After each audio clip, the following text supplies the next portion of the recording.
name is Dr. Sam Sagar. I'm a chartered psychologist in the United Kingdom.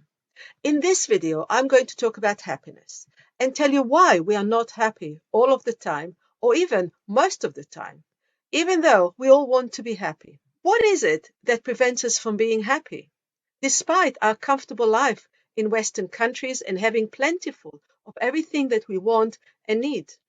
Psychology research shows that only 10% of our happiness level relates to our possessions and standards of living. This is having a car, jewelry, nice clothes, and so on.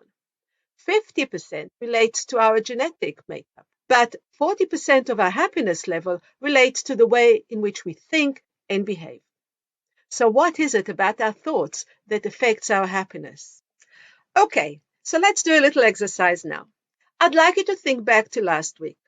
And specifically, I'd like you to think of something nice that happened to you during that week. Something at home or at work or at school and so on. Something that made you feel happy or proud or satisfied.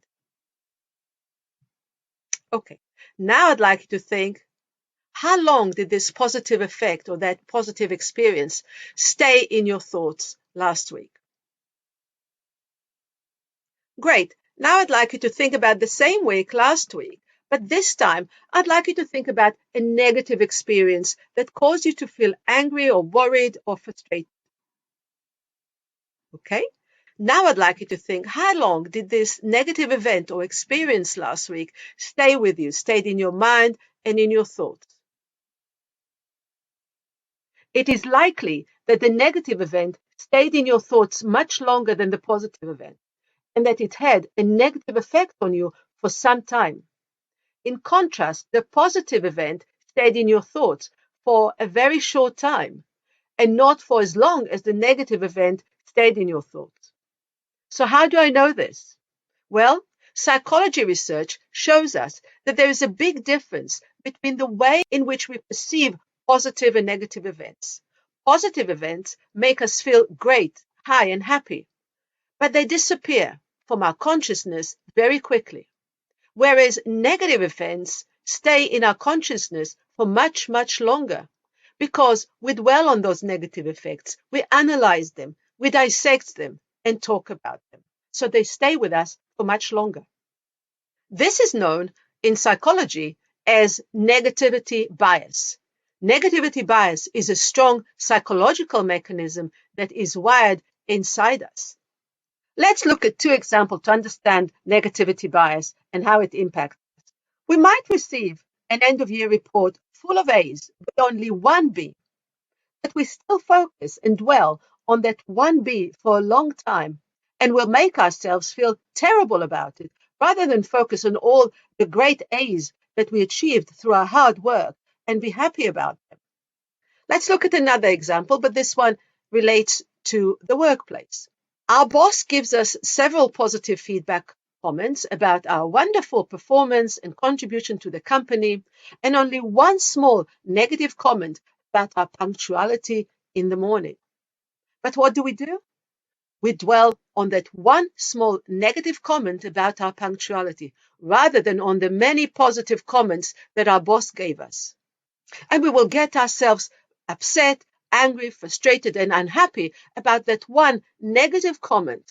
We will not think much about all the positive comments that we received. They will simply slip away from our thoughts quickly. But that one negative comment will stay with us for hours, for days, and will make us feel unhappy. Negativity bias makes us react more strongly to negative events than positive events. And this has a negative impact on our emotions, on our mood. It lowers our self-confidence and esteem and our motivation levels. And it impacts our behavior towards ourselves and other people. So negativity bias has an overall negative impact on our mental health and well-being. So why do we give in to negativity bias if it makes us feel stressed, unhappy, and miserable? Because it's a strong psychological mechanism that is wired inside us through our evolutionary development. Negativity bias was important for the survival of early humans in cave times, and it has evolved and become second nature to us. During our cave days, we needed to remember warnings in the environment to survive. For example, ignoring a warning about a dangerous animal could have put us at a risk of being attacked or even killed. So it served us as a warning to save our lives. And so remembering those warnings helped to protect us from getting ourselves into a similar dangerous situation in the future. So from evolutionary perspective, remembering negative information gave us a survival advantage. And therefore we needed to pay attention to negative information. So we can say that our tendency today to dwell on negative events or negative experience is part of our evolutionary makeup that we used as a survival instinct.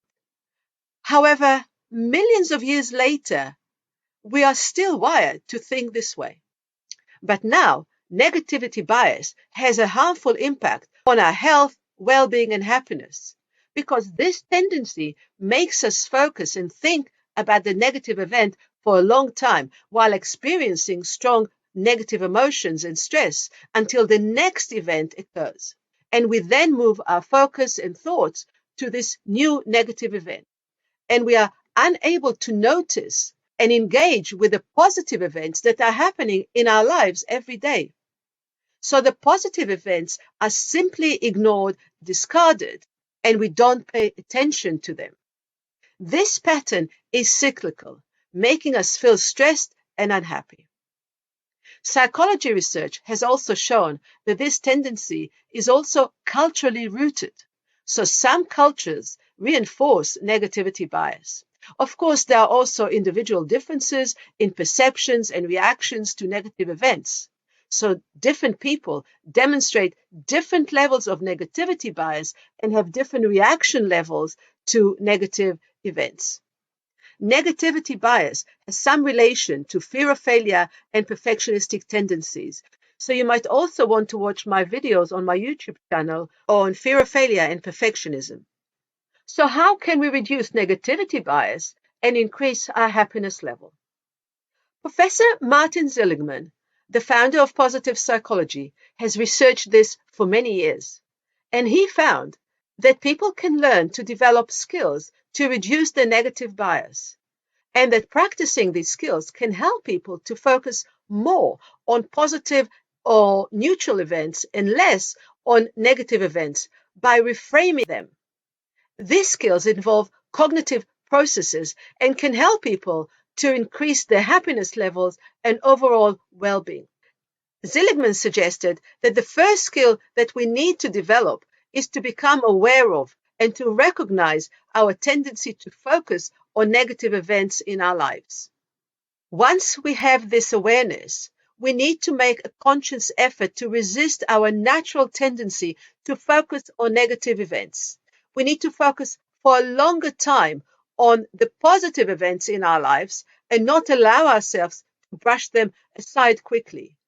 But we should hold on to them and enjoy the happiness that they give us and to make this feeling last so that it is fixed in our memories. You could try to think or visualize a negative event as a drop of water in the big sea that quickly disappears into the seawater. So visualize your negative feelings as disappearing into the sea, just like that drop of water, and move your focus to the positive events in your life. Reframing our interpretation of a negative event relates to finding more positive interpretation of that event. This can help us to have more positive and rational thoughts and fewer negative thoughts and emotions about that event. For example, we can change a negative event into a positive one by taking the positives out of that negative experience. We can ask ourselves, what have I learned from it? What do I need to do differently next time? So if I get a C in an exam, I can think for myself, have I revised enough? Did I address the question appropriately? What do I need to do next time to get a better grade in my exam? And so on. Lastly, Professor Seligman's research shows that being grateful, showing gratitude, can help make us happy. A good exercise to practice regularly is to try to think of or write down in a journal every night before going to sleep 3 good positive things that happened to you during the day, things that made you smile or happy or proud. They can be just three little things. Think of them and express gratitude that they happened to you that day. Then think or write about three positive things, happy things that you are planning to do on the following day. Seligman's research shows that people who practiced this exercise for several weeks showed a significant increase in their happiness level. It doesn't mean that we shouldn't think about negative events, but what it means is that with regular practice, we can develop skills that will help us to reframe negative events, focusing less attention on them and more attention on the positive events in our lives. And over time, these skills can help us to decrease our negativity bias and enhance our happiness level. Psychotherapy can help us to learn and regularly practice these skills. Remember, inner strength and resilience are made of our positive life experiences. Having strong inner strength and resilience empowers us and helps us cope effectively with life challenges, feel happier, motivated, and confident. Thank you for watching this video. I hope that you found it useful. Please remember to subscribe to my YouTube channel, and I will see you in my next video. Bye for now.